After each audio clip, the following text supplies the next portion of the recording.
Assalamualaikum warahmatullahi wabarakatuh. Sobat Tanya Herbal yang berbahagia dimanapun Anda berada. Hari ini saya Dr. Apoteker Kintoko, konselor terapi herbal Anda, ingin menjelaskan terkait dengan program Tanya Herbal. Sebagaimana diketahui bahwa upaya-upaya untuk memberikan ketepatan dalam terapi herbal itu adalah bagian untuk mencapai target terapi yang optimal. Oleh karena itu, Tanya Herbal adalah satu program dalam upaya untuk mengedukasi kepada seluruh elemen masyarakat dari manapun, latar belakang apapun, agar melihat terapi herbal ini dengan kacamata yang rasional, yaitu kacamata yang didasari dengan pembuktian-pembuktian secara ilmiah. Tanya Herbal juga menjadi salah satu upaya untuk mengoptimalkan herbal-herbal yang kami kembangkan berdasarkan dari kajian-kajian ilmiah, lalu kita ingin dapatkan responnya di tengah-tengah masyarakat tentang manfaat-manfaat herbal tersebut, terutama untuk mereka yang mengalami problem-problem penyakit kronis seperti diabetes, hipertensi, dan lain-lain, termasuk juga komplikasinya. Oleh karena itu, bagi Anda Sobat Tanya Herbal, jangan ragu-ragu konsultasikan permasalahan kesehatan Anda kepada kami, tim Tanya Herbal, sehingga Anda akan mendapatkan informasi yang tepat. Pertama adalah tepat herbal yang dipakai. Yang kedua adalah tepat dosis atau takarannya. Yang ketiga adalah tepat cara pemakaiannya. Kemudian yang keempat adalah tepat diagnosisnya, dan yang terakhir adalah kami juga akan melakukan sebuah monitoring terapi untuk mendapatkan respon balik dari herbal-herbal yang kami berikan, sehingga kemungkinan terjadinya efek samping dari herbal yang kami berikan kepada Anda itu bisa kami antisipasi dan bisa kami deteksi lebih awal, lalu kami berikan solusinya. Selain itu, monitoring terapi juga dalam upaya untuk mengetahui progresitas atau kemajuan dari terapi yang sedang Anda jalani dengan herbal yang kami berikan. Jadi, Tanya Herbal adalah satu program, yaitu rasionalisasi terhadap suatu terapi yang didasarkan dengan konseling dan monitoring. Semoga dengan cara itu Anda akan mendapatkan pengobatan herbal yang terbaik untuk kesehatan Anda semuanya. Terima kasih. Assalamualaikum warahmatullahi wabarakatuh. Saat gula darah labil, bikin daya tahan tubuh menurun. Jika kamu mengalami gejala seperti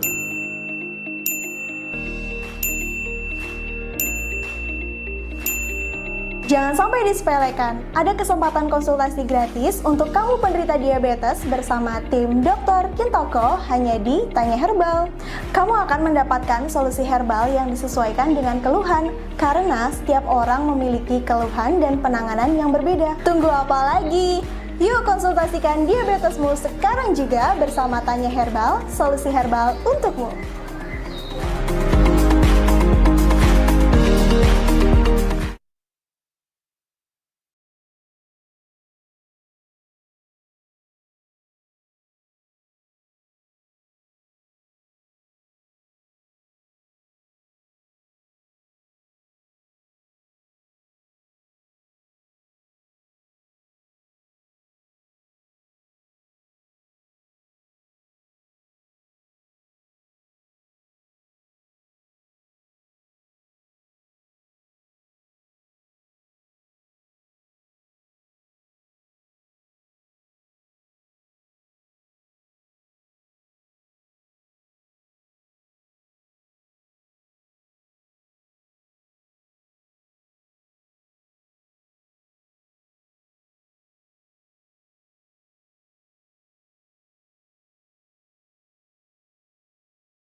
Assalamualaikum warahmatullahi wabarakatuh.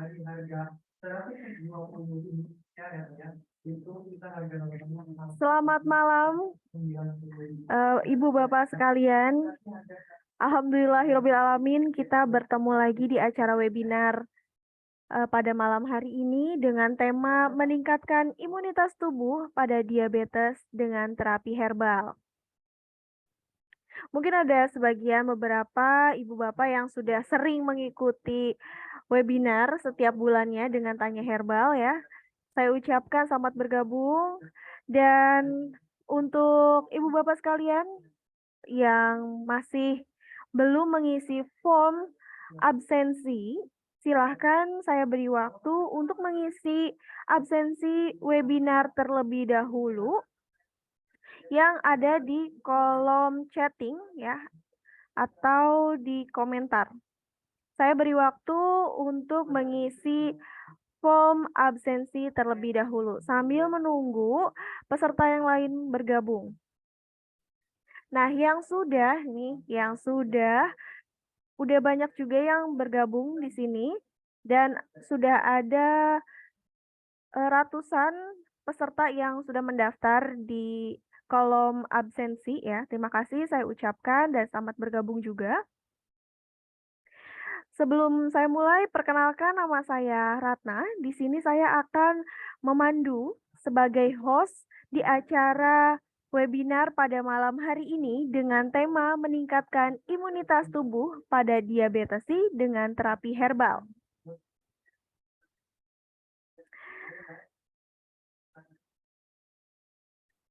Silahkan yang belum mengisi absensi, boleh silahkan diisi terlebih dahulu. Nah, yang sudah, saya mau tanya nih, kira-kira yang sudah bergabung pada malam hari ini dari mana aja? Asalnya dari daerah mana aja, boleh dong di-share di kolom komentar ya.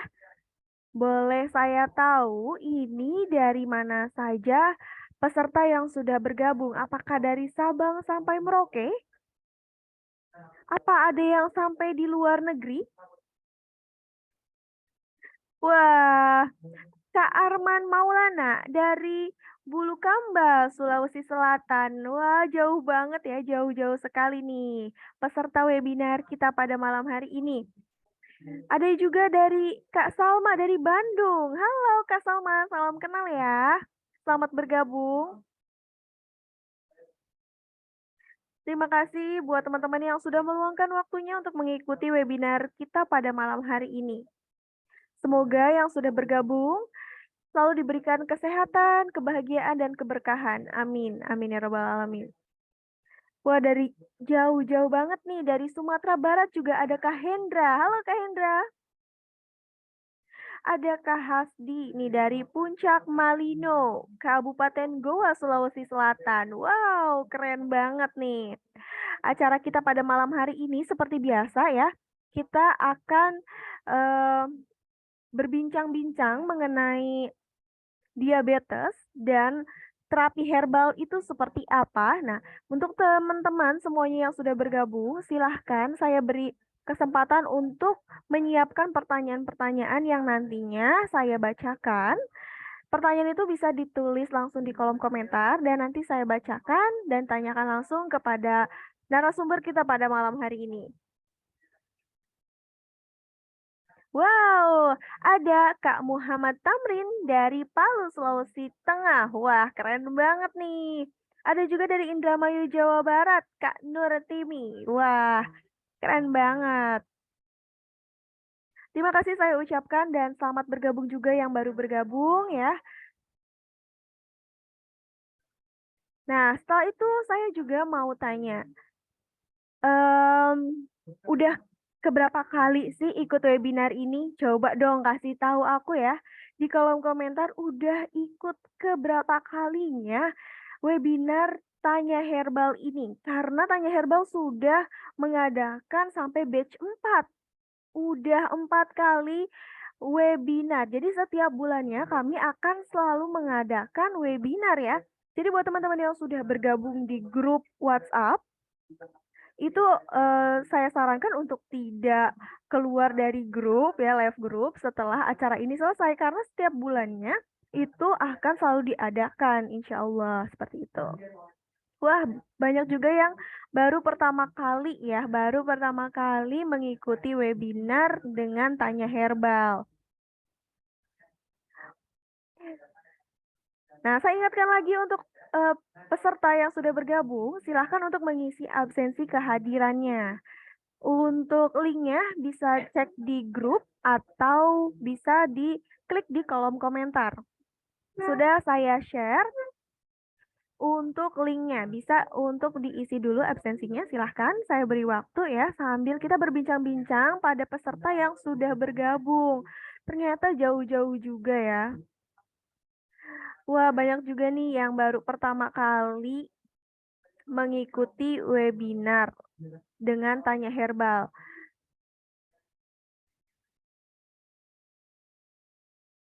Dan saya sarankan juga untuk saksikan webinar ini hingga akhir acara. Kenapa? Karena semoga apa yang disampaikan pada malam hari ini di acara webinar kita pada malam hari ini bisa bermanfaat ya. Jadi ilmunya nggak setengah-tengah. Walaupun baik itu untuk peserta yang ingin sembuh atau yang ingin menambah wawasan, ilmu pengetahuan mengenai herbal, saya sarankan untuk mengikuti webinar ini hingga selesai.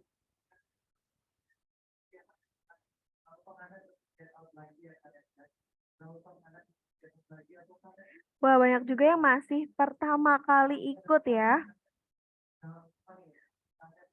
Boleh dong, saya tanya lagi nih, motivasi teman-teman untuk mengikuti webinar ini apa ya?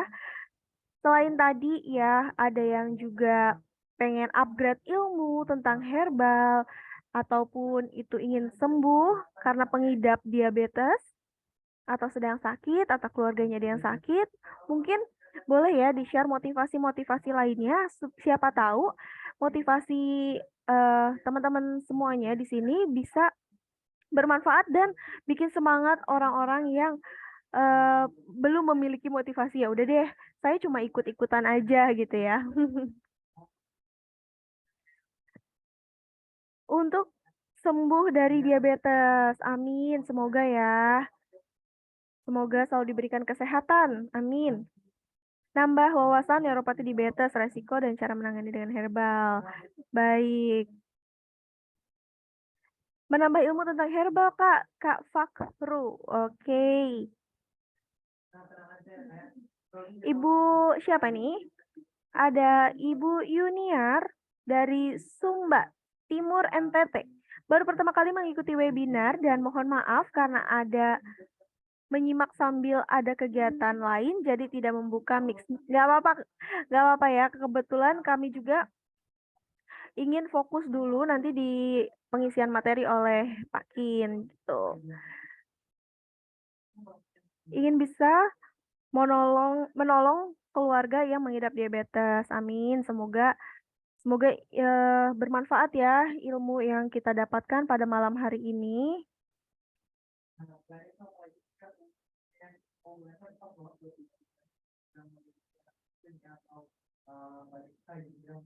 Wah, Kak Arman Maulana, menambah ilmu dan kenalan. Kenalan apa nih, Kak? Kak Iroel, banyak yang kena diabetes di lingkungan. Baik, semoga dengan adanya acara ini, Kakak bisa membantu keluarga, lingkungan sekitar untuk menangani diabetes. Amin.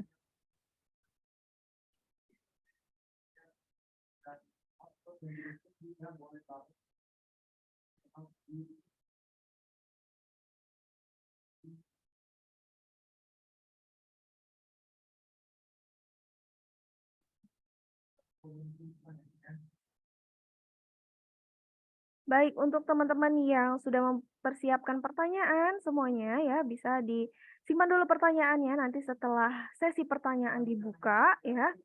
Silahkan langsung aja ketikkan pertanyaannya di kolom komentar. supaya tidak tenggelam ya Kak Hartina. Agar tidak tenggelam pertanyaannya, nanti di saat sesi pertanyaan sudah dibuka, boleh diajukan pertanyaannya kembali. Sambil menunggu Pak Kin bergabung, untuk peserta yang belum mengisi absensi, silahkan untuk mengisi absensi terlebih dahulu yang bersifat wajib untuk mengisi absensi. Dan untuk teman-teman yang belum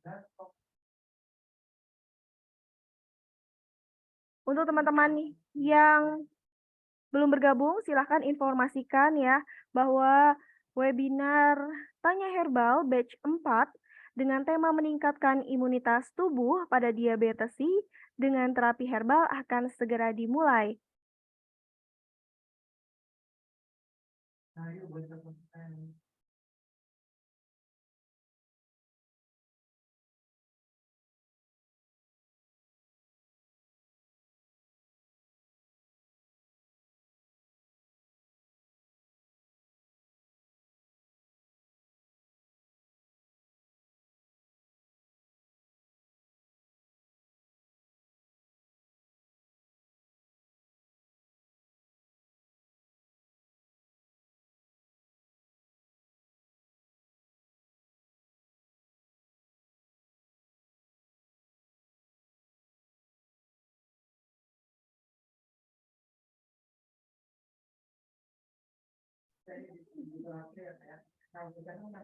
Baik, kebetulan Pak Kintoko sudah bergabung bersama kami di sini.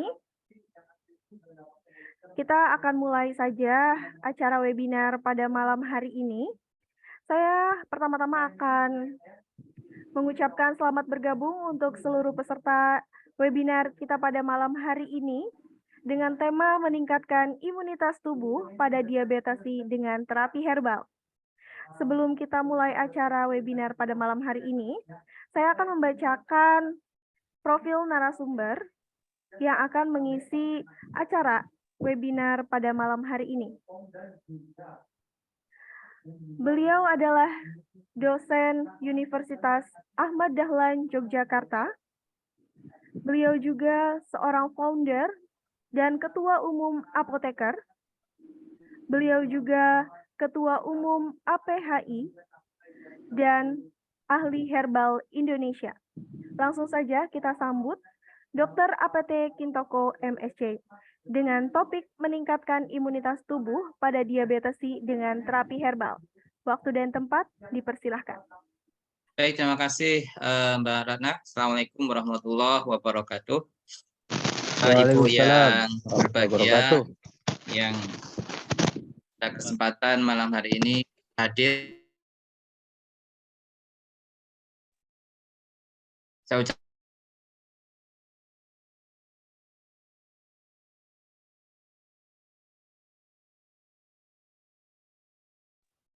ya, bisa mendengar suara saya ya? Insya Allah ya. Baik,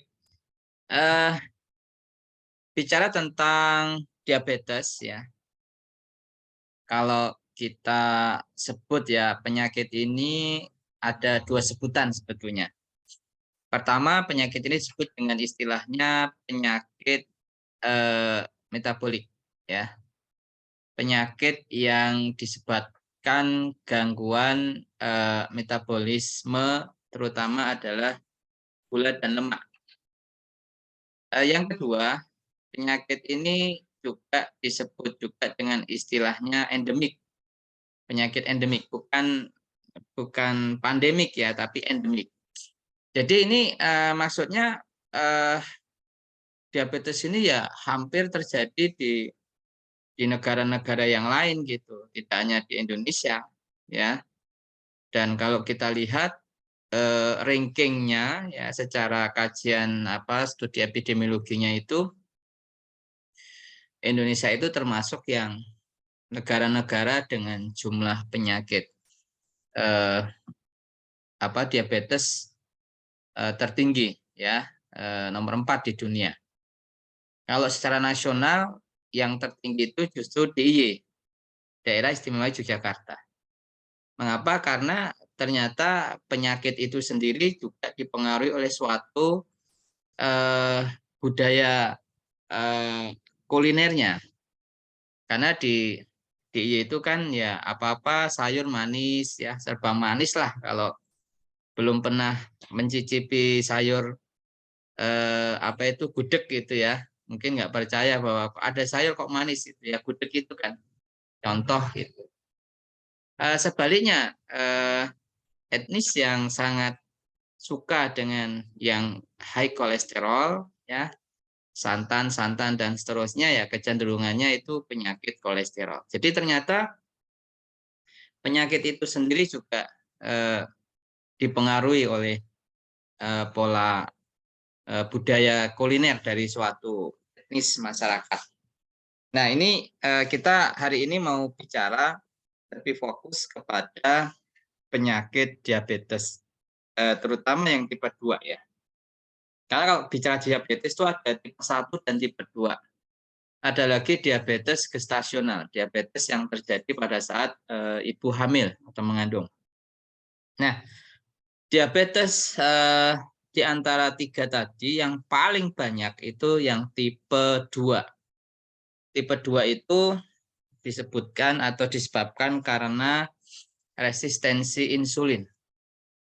Jadi sebetulnya tubuh itu tidak ada problem ya untuk menghasilkan insulin awalnya begitu.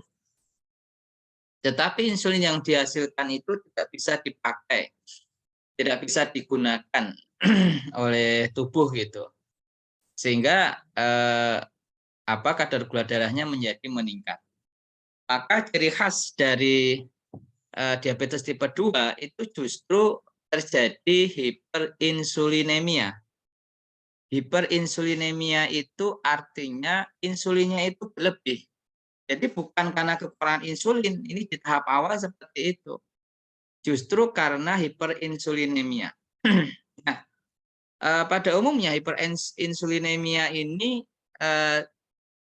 disebabkan karena kebanyakan ya faktornya karena obesitas. Ya, karena obesitas atau karena gangguan metabolisme lemak dalam tubuh. Sehingga terjadi resistensi insulin. Nah, Bapak Ibu semuanya, apa yang terjadi ketika seorang penderita diabetes tipe 2 itu mengalami hiperinsulinemia? Terutama jika itu terjadi pada perempuan.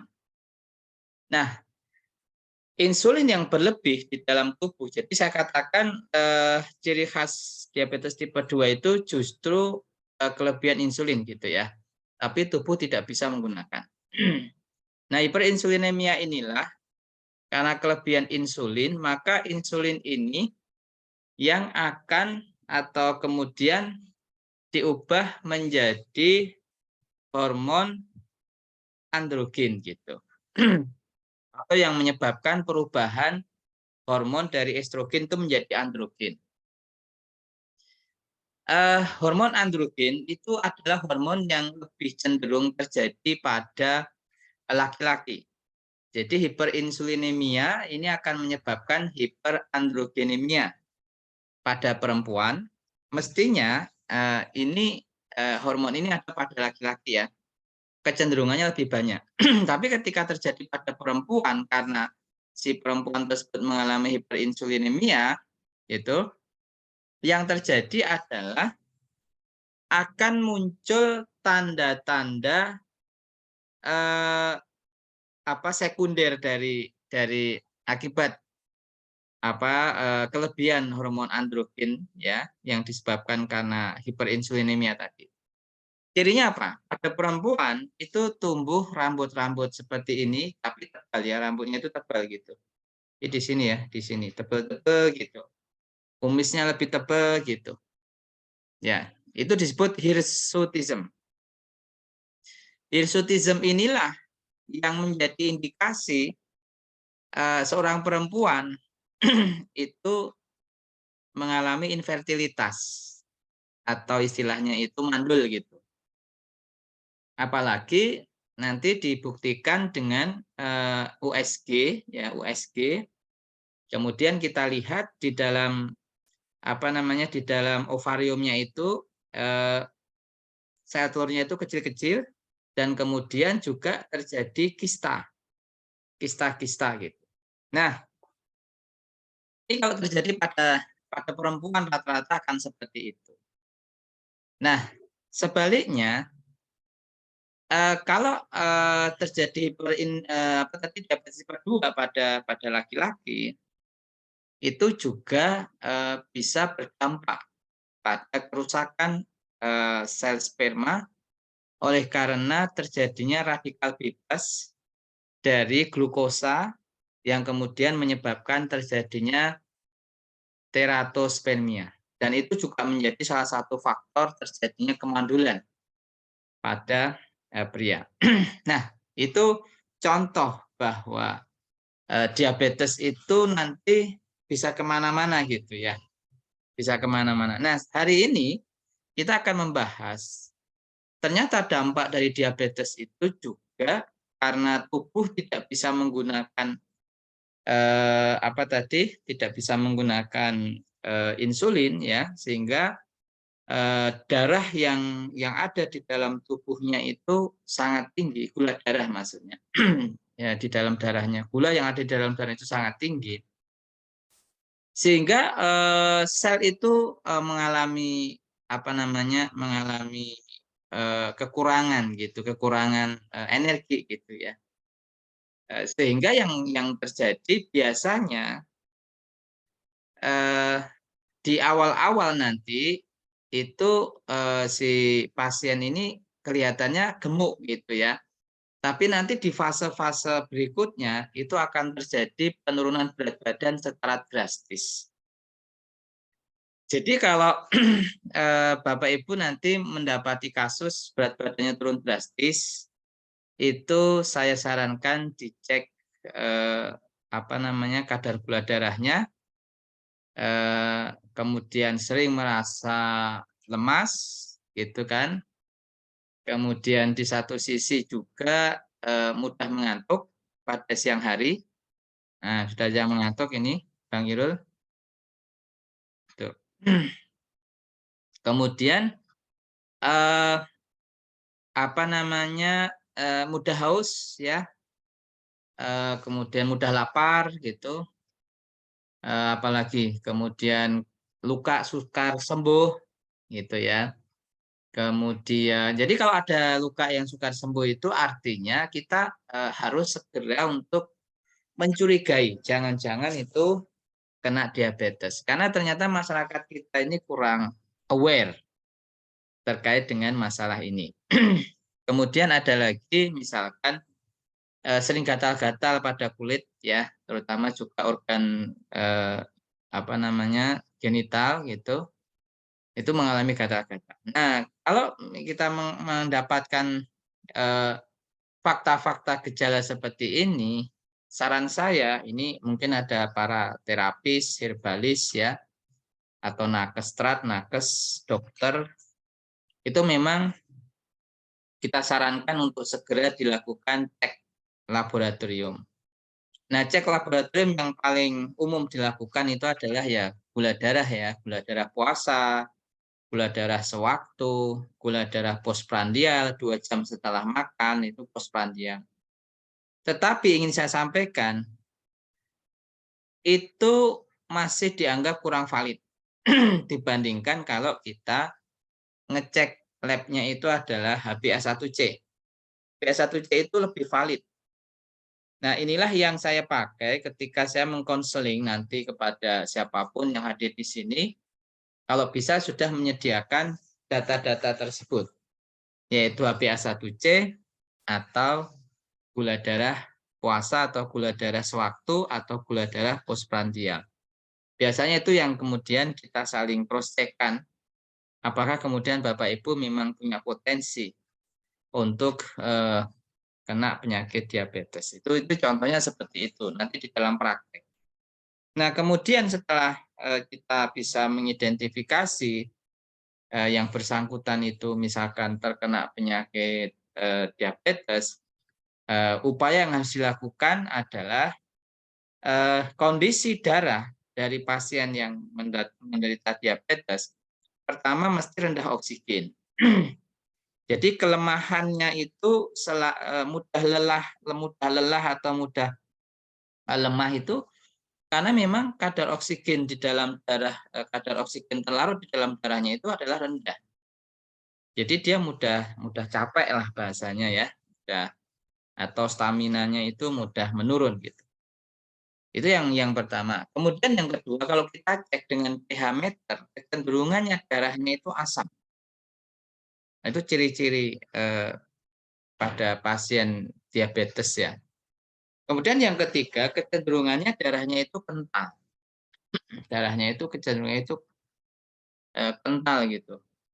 Kemudian ada beberapa yang kalau misalkan kita lihat dengan LPA, live blood analysis, jadi kondisi darah merah dari penderita diabetes, kalau kita lihat pakai alat LPA ya, live blood analysis, itu sel darah merahnya di permukaannya itu tidak mulus ya, tetapi kayak bergerigi gitu. Kayak ada kayak apa bentuk bergeriginya gitu. Nah, ini menunjukkan kondisi diabetes yang sudah pada tahap kronis gitu. Nah, ketika kita sudah mengetahui bahwa kenapa penderita diabetes itu cenderungannya staminanya mudah turun gitu ya. Karena tadi memang kadar oksigennya juga rendah dan kemudian kecenderungan darahnya asam, pH darahnya asam, kemudian kecenderungannya kental gitu dan sel darah merahnya itu tidak bulat sferis ya. Ditambah gerakan sel darah merahnya ya itu lambat dan cenderung menggumpal. Tidak sendiri-sendiri, tidak berdiri sendiri-sendiri gitu. Jadi sel darah merahnya itu menggumpal gitu dan dia gerakannya itu sangat lambat. Tidak dinamis gitu. Ini bisa kita lihat dengan menggunakan LPA, live blood analysis pada pasien penderita diabetes. Jadi kalau ada pasien yang menderita diabetes dengan kondisi darah seperti itu sebetulnya kondisinya sudah kronis ya. Sudah kronis. Nah, sekarang kita bicara dengan pendekatan terapi. Atau sebelum ke sana kita ini apa istilahnya bagaimana cara untuk supaya supaya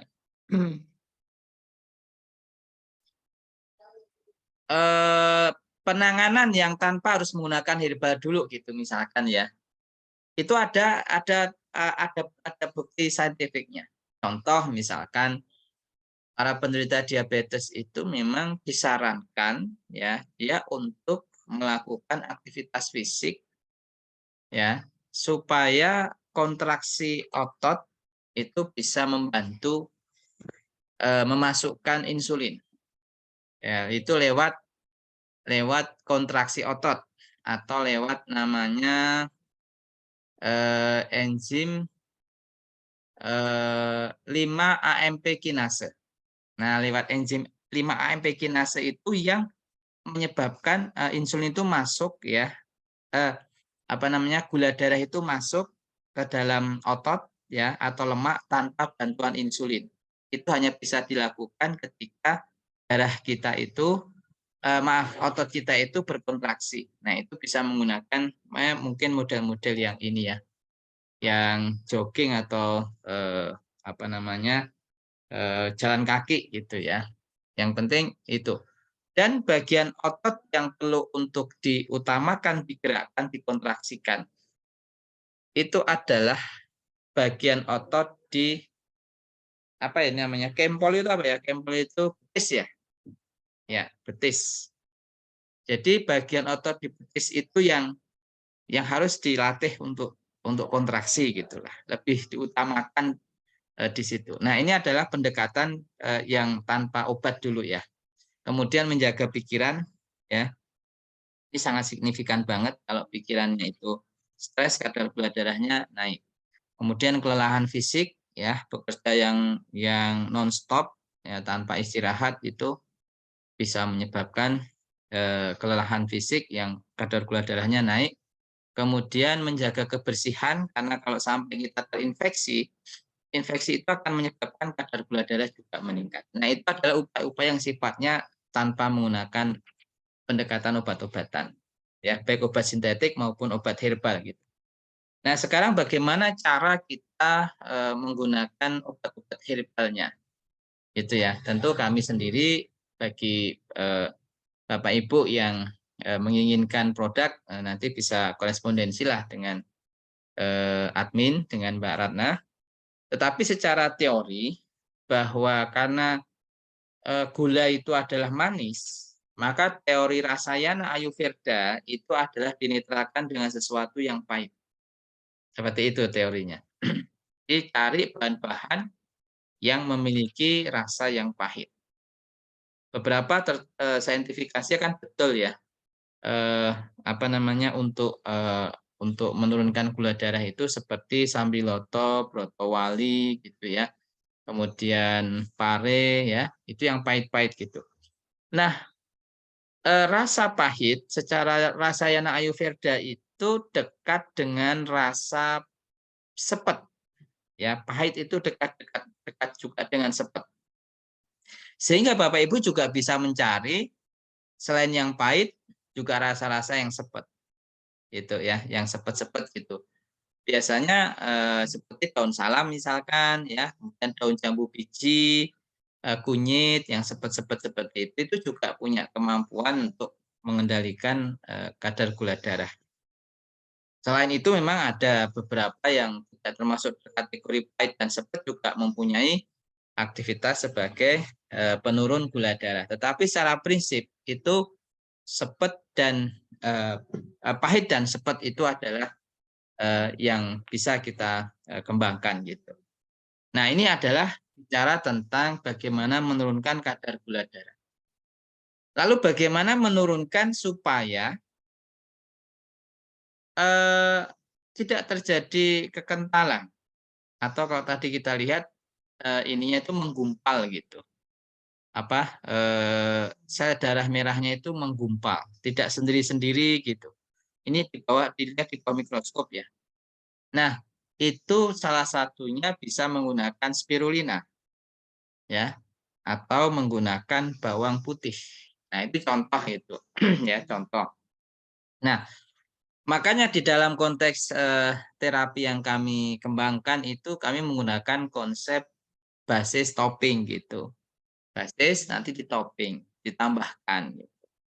Kenapa? Karena kondisi setiap orang itu beda-beda tingkat kadar gula darahnya. Itu beda-beda gitu ya. Sehingga mungkin dia harus memang cukup misalkan dia menggunakan basisnya saja. Ya, atau basis kemudian ditambahkan lagi toppingnya, terutama pada kasus-kasus yang sifatnya komplikatif gitu, atau dia menyebabkan komplikasi. Nah, jadi herbal-herbal yang untuk menurunkan gula darah tadi sudah paham, herbal yang menurunkan kekentalan darah itu juga sudah ada. Lalu herbal yang untuk meningkatkan pH. Jadi pH itu tingkat keasaman itu harus ditingkatkan paling tidak yang menuju ke 6 atau 7 gitu ya. pH-nya, pH darah. Nah, biasanya yang paling banyak dipakai itu adalah dari jenis infus water yang mengandung banyak kalium. Yaitu bisa untuk membooster pH darah kita. Artinya sedikit banyak menjadi lebih netral gitulah ya, tidak terlalu asam gitu. Itu adalah cara-cara yang perlu kita gunakan, baik dengan menggunakan herbal itu sendiri, menggunakan pengencer untuk pengencer darah itu sendiri, termasuk juga adalah untuk meningkatkan pH ya. Itu adalah cara-cara mekanisme bagaimana kita menggunakan ramuan untuk kasus diabetes.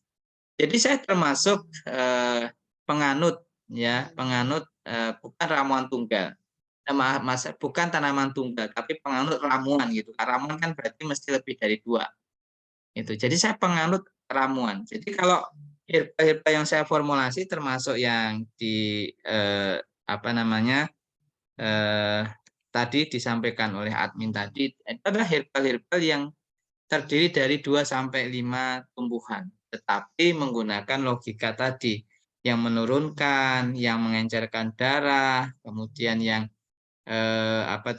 menaikkan pH dan seterusnya itu sebagai satu kesatuan di dalam konteks harmonisasi ramuan atau ramuan yang harmonis yang sesuai dengan konteks keseimbangan ya antara yin dan yang gitu ya. Nah, oleh karena itu selain tadi dengan menggunakan terapi yang non farmakologi, terus digunakan terapi yang disebut sebagai farmakologi tapi menggunakan herbal. Jadi disebut juga seperti itu adalah farmakologi herbal gitulah. Jadi kita perlu mempelajari contoh-contoh tanaman-tanaman bisa dengan menggunakan rasa tadi yang saya sebutkan. Pahit, pelat, ya itu untuk kaitan dengan ini penurunan gula darah, kemudian ada yang nanti mengencerkan darah gitu ya. Kemudian selain mengencerkan darah, satu sisi juga harus berfungsi menaikkan pH gitu. Dan jangan lupa pada pasien hampir pada pasien diabetes mellitus itu harus dibooster juga dengan pigmen-pigmen alami dari tumbuh-tumbuhan. Karena pigmen itu mengandung zat antioksidan yang tinggi. Kenapa? Karena pada penderita diabetes mellitus jika tidak ada tidak ada antioksidan yang secara cukup, itu akan menyebabkan terjadinya komplikasi. Nah, dasarnya nanti ketidakcukupan itu apa? Sebetulnya itu ada cek laboratoriumnya namanya TAOC. TAOC, Total Antioxidant Capacity. Bapak Ibu yang berbahagia, jadi itulah yang perlu untuk diketahui tentang penata laksanaan herbal pada mereka yang menderita diabetes. Sekali lagi, diabetes adalah penyakit metabolik dan juga diabetes termasuk juga penyakit endemik. Pasti setiap negara itu mengalami kondisi penyakit ini dan Indonesia termasuk nomor 4 terbesar di dunia tadi. Oleh karena itu, cara upaya kita itu adalah mencegah jangan sampai terjadi komplikasi. Dan dalam kajian epidemiologinya hanya 25% dari penderita diabetes itu yang tidak terkena komplikasi. Selidik punya selidik, ternyata TAOC-nya itu tinggi di dalam darahnya. TAOC itu adalah antioksidannya tinggi. Jadi yang antioksidan tinggi inilah yang terhindar dari komplikasi. Tapi sayangnya hanya 25%. Berarti yang 75% nanti akan menjadi komplikasi. Ya, yang 75%. Mengapa terjadi seperti itu? Karena 92,5% penduduk Indonesia di atas usia 9 tahun kurang dalam asupan buah dan sayur. Nah, inilah yang kemudian menjadi keprihatinan kita. Maka malam hari ini kita juga mengangkat spirit untuk selain sehat, ya, itu juga untuk mengajak, mengedukasi, untuk banyak memasukkan asupan-asupan herbal di dalam tubuh kita, agar ada kecukupan zat antioksidan supaya tidak terjadi komplikasi pada mereka yang menderita penyakit diabetes. Mengapa? Karena ada yang mengatakan diabetes itu ya penyakit seumur hidup gitu ya, yang tidak bisa sembuh dan seterusnya.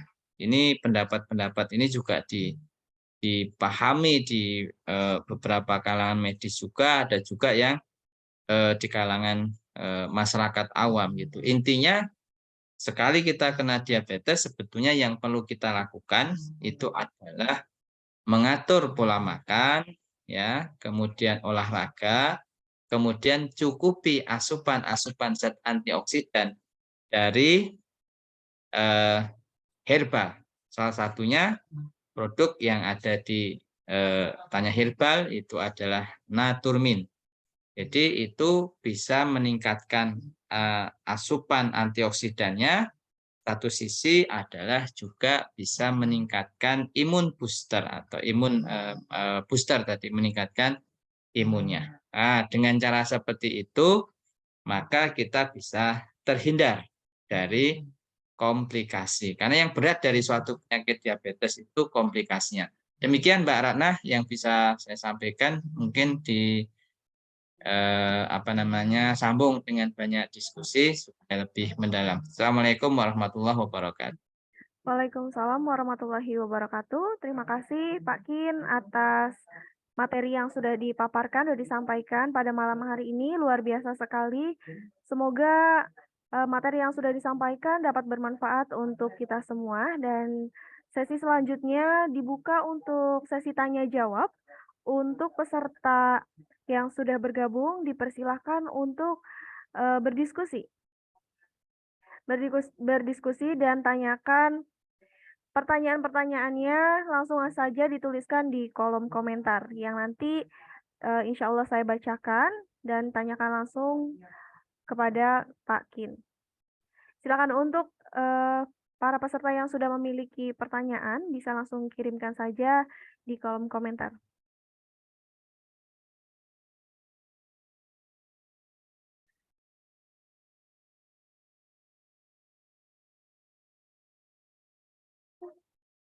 Ada pertanyaan dari Kak Ria, saya bacakan.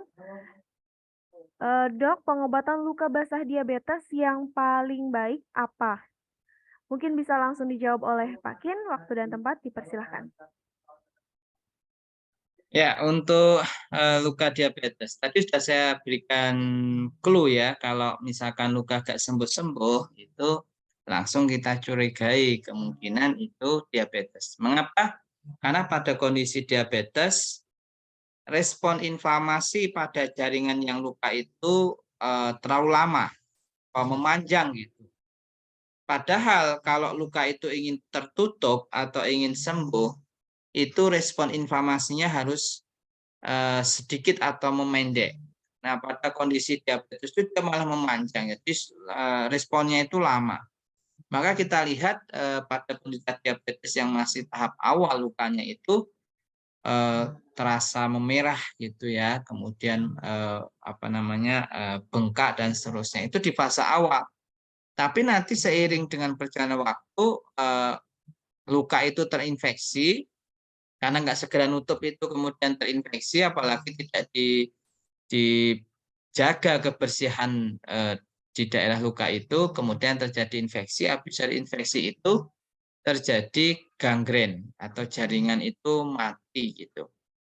Biasanya kalau udah gangren seperti ini udah nggak terasa lagi dan kemudian harus diamputasi.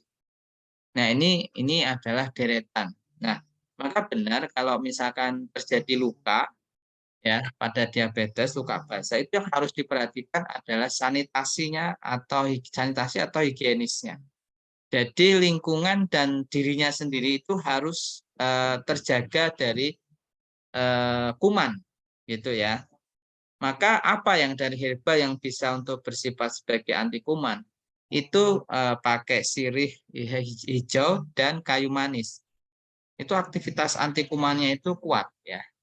Untuk kasus luka gitu. Nah, nanti dikombinasikan dengan menggunakan seperti pegagan, kemudian sambiloto apa itu namanya, binahong ya, binahong.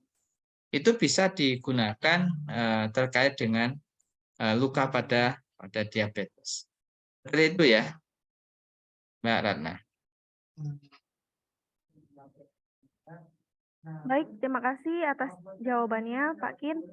Gimana Kak Ria, apakah sudah cukup jelas atas jawabannya? Bisa ditanyakan lagi jika masih kurang jelas atas jawabannya ya. Selanjutnya di sini sudah banyak pertanyaan yang masuk ya. Saya ucapkan terima kasih atas antusiasnya pada malam hari ini. Sebelum kita melanjutkan ke sesi tanya jawab selanjutnya, saya mengingatkan lagi untuk peserta yang belum mengisi absensi pada acara malam hari ini, bisa langsung isi absensi terlebih dahulu, karena sifatnya wajib. Terima kasih. Baik, saya bacakan lagi pertanyaan selanjutnya dari Kak Salma Hanida. Apabila penderita sudah ada kelemahan, yaitu empedu, diangkat maka tindakan atau upaya yang perlu dilakukan apa, Dok? Mungkin bisa langsung dijawab. Pak Kin, waktu dan Ya, tempat dipersilahkan. jadi seperti saya katakan tadi ya, bahwa sebetulnya kalau seseorang itu sudah terdiagnosis diabetes katakan atau kondisinya sudah kena diabetes, maka yang dia lakukan itu adalah cukupi asupan herbal ya, kemudian jaga daya tahan tubuh, dan kemudian juga tadi cukup apa namanya memasukkan zat-zat antioksidan gitu. Nah, oleh karena itu kalau misalkan tadi yang luka sudah ya, kemudian yang ini tadi apa Mbak? Mohon maaf. Mana ya, betul. Ini kelemahan yaitu empedunya sudah Oh diangkat. ya. Jadi jadi begini, empedu itu termasuk penyakit yang sifatnya apa namanya recurrent ya. Dia bisa timbul kembali ya, bisa muncul lagi. Nah, oleh karena itu apa yang harus dilakukan kalau Mbak tadi siapa punya di rumah itu punya apa istilahnya alpokat gitu ya. Nah, itu bisa menggunakan alpokat ya, daun alpokat gitu. Atau kalau tidak ada ya bisa menggunakan beberapa jenis tumbuh-tumbuhan yang bersifat untuk mencegah terjadinya timbulnya empedu gitu ya. Itu bisa digunakan misalkan klabet gitu ya. Kemudian kulit buah jeruk ya. Kalau dalam bahasa terminologi Cina itu namanya cenpi, cenpi. Itu kulit buah jeruk itu juga bagus ya untuk apa namanya mencegah daripada timbulnya batu empedu. Begitu, Mbak. Baik, terima kasih Pak Kin atas jawabannya. Selanjutnya di sini ada juga dari Kak Heri yang kebetulan sekalian ini ya konsultasi. Kak Heri sudah mengirimkan datanya. Gula darah puasanya 115, gula darah 2 jam 148, HbA1c-nya 7,4, aktivitas jogging setiap hari 1,5 jam. Bagaimana mengantisipasi untuk tidak lemas dan lesu setiap harinya, padahal sudah dilakukan diet dan minum obat gula setiap pagi dan siang. Mungkin bisa sekalian Ya. konsultasi ya, Pak. Silakan, Pak. Kalau dilihat ininya bagus ya, masih bagus gitu. Apa namanya? Data gulanya. Tapi kok lemes gitu ya. Nah, mungkin itu faktor lain ya. Mungkin kelelahan fisik, psikis gitu ya. Dan ada lagi begini, ini barusan kemarin saya mendapatkan kasusnya di rumah sakit. Jadi dia ngeluhnya itu lemas sekali gitu, udah lemes gitu, terus mudah demam. Jadi lemas terus demam, lemas demam gitu. Nah saya waktu mendengar itu saya curiga ini jangan-jangan ada masalah kelainan pada sel darah putihnya gitu kan. Itu kan sebagai sebagai ciri kalau sel darah putihnya itu banyak gitu ya, berarti ada infeksi lah. Biasanya infeksi ditandai dengan demam gitu. Logika saya seperti itu. Tapi kok lemes gitu, kok mudah lemes gitu. Nah, saya langsung curiganya jangan-jangan itu autoimun gitu. Autoimun itu contohnya adalah penyakit lupus. Tuh. Jadi penyakit lupus itu ditandai juga dengan rasa lemas dan ada demam gitu dan seterusnya. Nah, ini kemarin saya rekomendasikan untuk cek imunoglobulin gitu. Kita ingin lihat gitu ya. Nah, seperti itu pada kondisi mereka yang diabetes ya, itu kadang memang sering merasa lemah tadi. Insya Allah kalau untuk booster imun nanti bisa menggunakan produk dari Tanya Herbal itu ya, yang disampaikan Mbak Ratna itu. Bisa menggunakan Naturmin ya, 2 kali 2 kapsul. Begitu Mbak Ratna. Baik, terima kasih Pak atas jawabannya. Untuk Pak Heri mungkin bisa nanti langsung kita konsultasikan lebih lanjut ya, personal chat saja. Untuk format konsultasi nanti akan di-share di grup Tanya Herbal, di grup WhatsApp Tanya Herbal ya. Konsultasi ini nanti akan dibuka setiap hari Senin sampai Sabtu dari mulai jam 8 hingga jam 4 sore. Jadi untuk Ibu Bapak sekalian yang sudah bergabung, yang sudah menyimak webinar kita pada malam hari ini, kita juga membuka konsultasi gratis, konsultasi kesehatan gratis, yang nantinya akan diberikan solusi herbal yang tepat. Jadi seperti tadi Pak Heri yang sudah memberikan data pribadinya ya, seperti gula darahnya berapa, HbA1c-nya berapa, seperti itu, nanti akan disesuaikan dengan herbalnya, jadi seperti itu. Oke, selanjutnya di sini ada juga pertanyaan dari Kak Ahmad Wildan. Tipsnya agar terjaga sehat pankreas, Dok. Mungkin bisa langsung dijawab oleh Pak Kin. Silahkan. Ya, yang utama ya menjaga asupan kolesterol ya, kolesterol. Kemudian juga menjaga asupan beberapa komponen yang berinteraksi dengan kolesterol itu seperti kalsium misalkan. Itu adalah upaya-upaya untuk menjaga kesehatan dari empedu. Kemudian herbal-herbal yang bisa secara langsung kita pakai ya untuk menjaga empedu itu adalah jenis-jenis herbal yang pahit. Nah, jadi misalkan konsumsi rutin sambiloto, misalkan sehari 1 gelas atau setengah gelas itu sudah cukup untuk menjadikan empedu kita itu terjaga daripada kejadian-kejadian yang kemudian harus operasi dan lain-lain. Seperti itu, Mbak. Baik. Selanjutnya di sini ada pertanyaan ya. Mungkin ini materi kita pada bulan lalu ya tentang neuropati. Di sini ada beberapa yang sebenarnya banyak banget keluhan-keluhan yang masuk dari pasien-pasien penderita diabetes itu mengeluhkan kebas atau neuropatinya itu udah parah gitu ya, udah sakit sampai nggak bisa jalan, seperti itu. Mungkin di sini bisa dijelaskan sedikit Pak untuk herbal neuropatinya itu seperti apa ini? Pertanyaan dari KEKR. Silakan Pak. Ya, jadi kalau misalkan masih kita mendapatkan kasus kebas-kebas ya, sekali lagi itu bagian dari ciri-ciri kemungkinan memang terjadi gangguan perifer ya, daerah pada perifer yang di mana di sana ada persarafan ya, saraf-saraf tepi.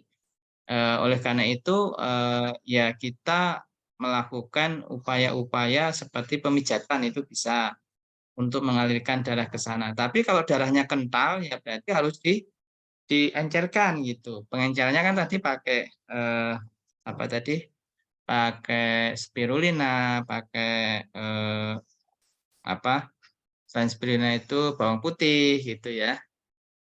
Itu ada upaya-upaya. Kemudian juga kadang kalau masih kondisinya belum bisa apa namanya, bisa benar-benar masih kebas gitu ya, yaitu bisa ditambahkan dengan kombinasi beberapa suplemen-suplemen protein, vitamin neurotropik ya, vitamin-vitamin saraf gitu. Itu bisa kita pakai cara-cara seperti itu supaya apa namanya, kemudian aliran darah itu menjadi lancar. Tapi yang paling utama sebetulnya adalah melihat atau menurunkan HbA1c-nya. Jadi 3 pendekatan itu ya yang bisa digunakan pada kasus yang mengalami kebas. HbA1c itu paling efektif nanti diturunkan dengan menggunakan lidah buaya. Artinya seperti itu. Gitu Mbak Rana. Baik, jadi bisa diatasi dengan mengkonsumsi lidah buaya. Salah satunya ya untuk menurunkan HbA1c-nya. Seperti itu. Dan kemudian di sini juga mungkin ada banyak bapak-bapak ya yang sering atau masih merokok. Nah, bagaimana sih resiko dan efek samping merokok bagi penderita diabetes, Pak? Mungkin bisa langsung dijawab, Pak? Ya, jadi kita melihat berbagai faktor ya yang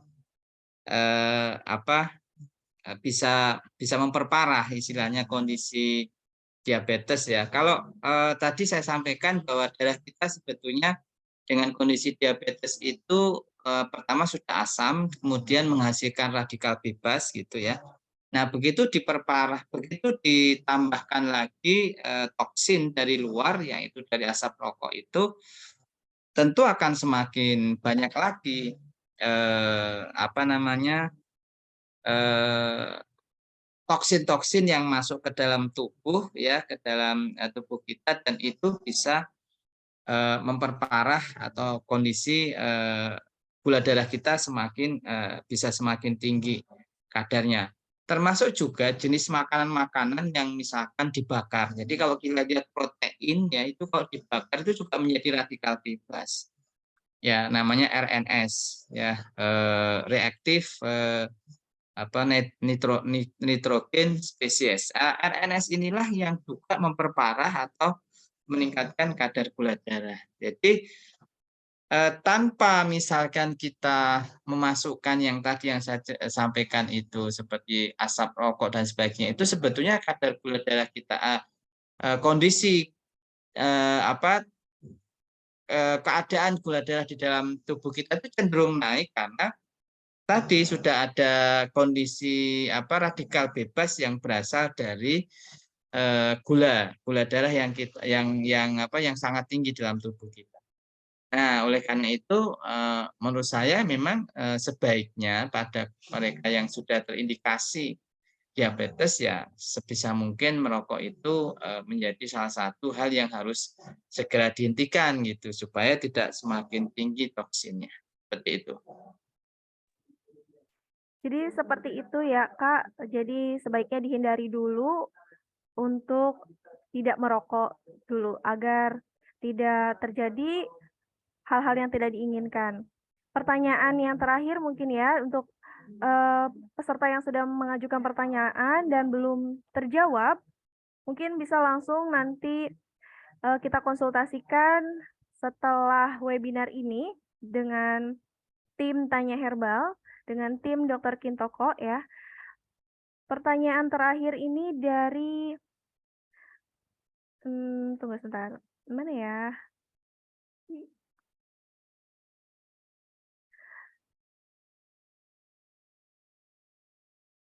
Oh ini, dari Kak Kuswanto. Izin bertanya Bapak, untuk mengobati diabetes yang komplikasi dengan gagal ginjal dan kanker bagaimana? Baik, mungkin bisa langsung dijawab Pak. Ya, jadi ini kondisi yang komplikasinya karena ada 2 ya. Saya pernah dapat kasus sudah kena diabetes, kemudian kena kanker gitu.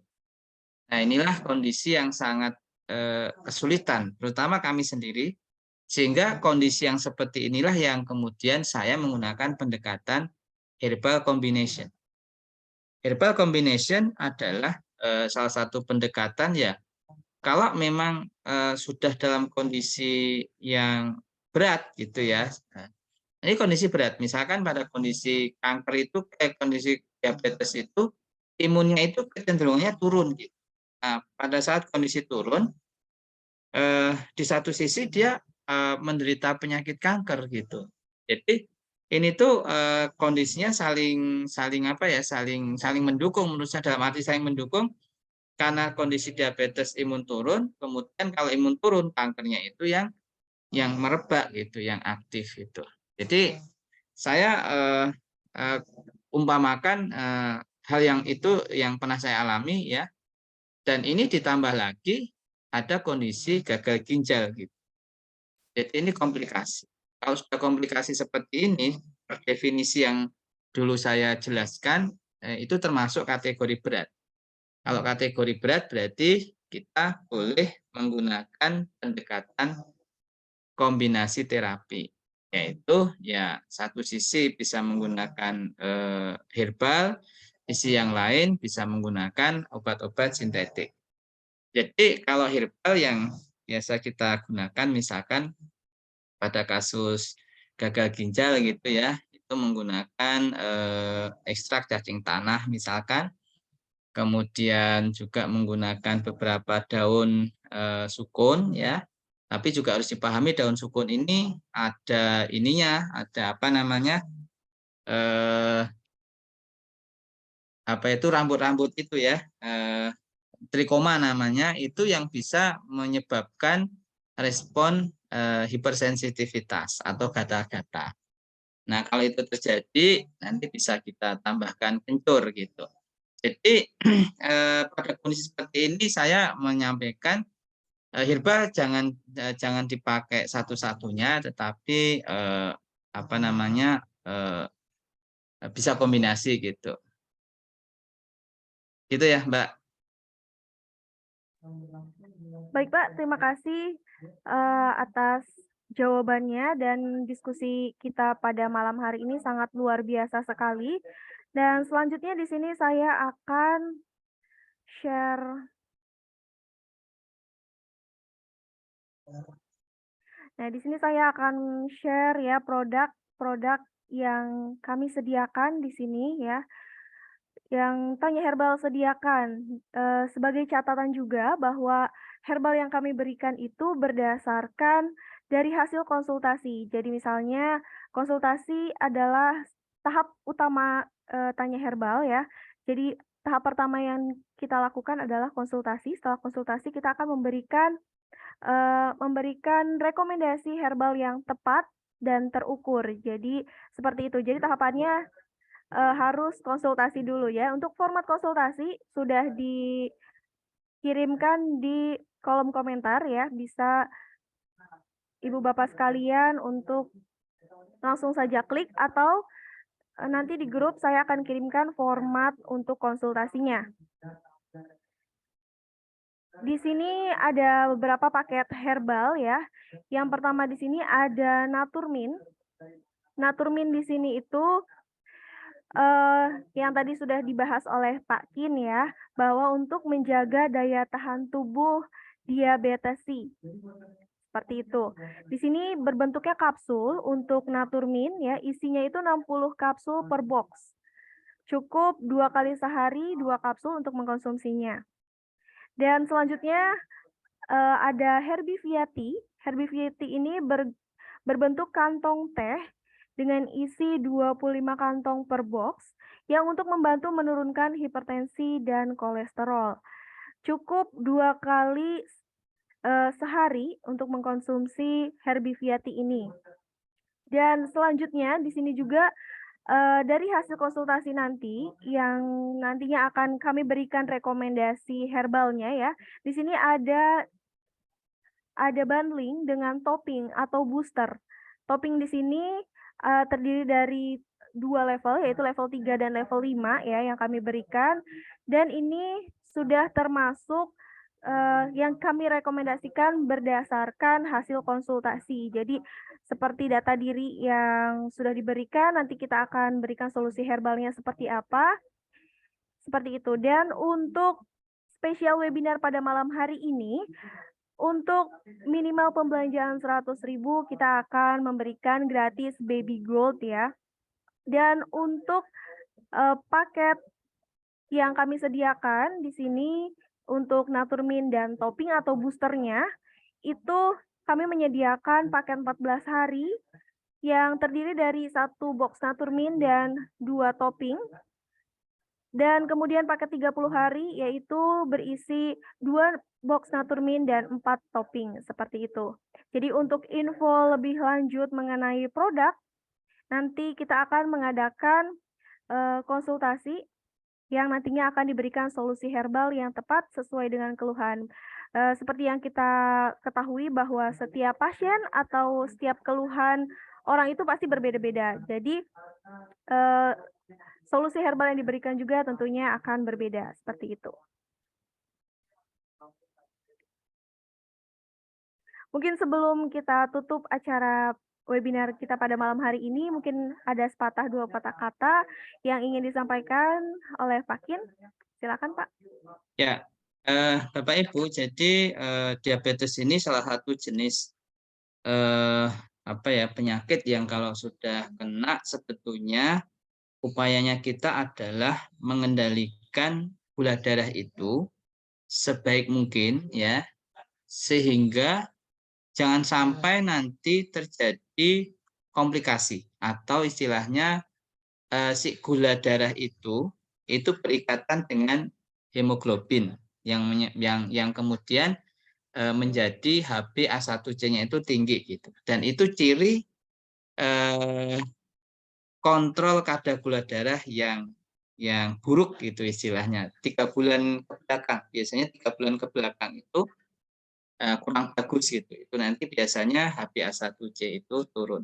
Maka apa yang harus kita lakukan ya, cukupi tubuh dengan antioksidan ya, asupan-asupan herbal. Kemudian juga jangan sampai tubuh itu kekurangan darah itu menjadi kental gitu ya. Jadi dengan sesuatu yang bisa mengencerkan darah secara alami dan juga jaga supaya kondisi pikiran kita tidak stres.